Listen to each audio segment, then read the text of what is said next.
igihe yaryohewe n'imibonano mpuzabitsina cyane kugeza aho bari bamujyanye mu bitaro. Mu gihe abagore bamwe na bamwe bavuga yuko batajya bagera ku byishimo bya nyuma mu gihe cy'imibonano mpuzabitsina, umugore bita Liza wo muri leta ya Washington, Leta Zunze Ubumwe za Amerika, yajyanwe mu bitaro ari muri koma kubera imibonano mpuzabitsina yari yakorewe n'umugabo umurusha imyaka. Urubuga rwa interineti 7/7 dukesha iyi nkuru rwanditse ko uyu mugore ukomoka mu gace kitwa Seyanta, ku kiganiro cyanyuze kuri televiziyo yo muri Leta Zunze Ubumwe za Amerika, yavuze yuko kuryoherwa cyane n'imibonano mpuzabitsina ku bagore cyane cyane bifite kuba atari sawa. Mu gihe abagore bamwe na bamwe bavuga yuko mu gihe cy'imibonano batajya bagera ku byishimo bya nyuma kugeza aho byabaviramo ingaruka.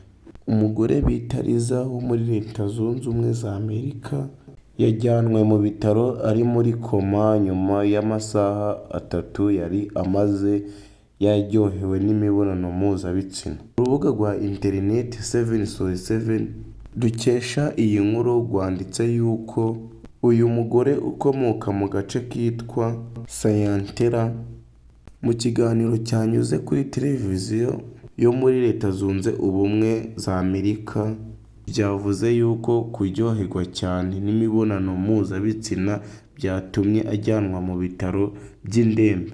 Uyu mukobwa w'imyaka 25 witwa Liza yakoranye imibonano mpuzabitsina n'umukunzi we yitwa Eric, ngo yaryohewe n'icyo gikorwa kugeza aho umukobwa munanije cyane ku buryo butarangira kugeza aho ajyanwe mu bitaro.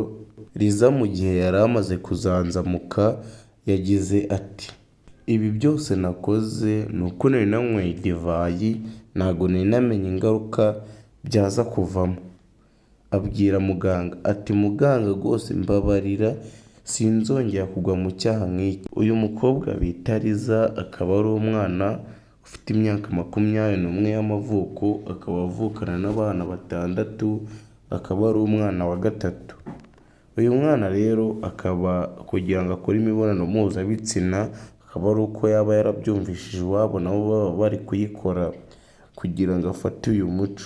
Nyina w'uyu mwana yireguye avuga ngo mu muryango ntabwo haburamo abantu bameze nk'abo. Iyo umwana akunaniye umushyikiriza inzego z'umutekano. Uyu mukobwa rero bita Liza ubu sayizi tuvugana ubu akaba yafungishije umusore w'imyaka 38, akaba yatawe muri yombi, akaba afungiwe mu gihugu cya Nigeria, bakaba bamuhungije iwabo.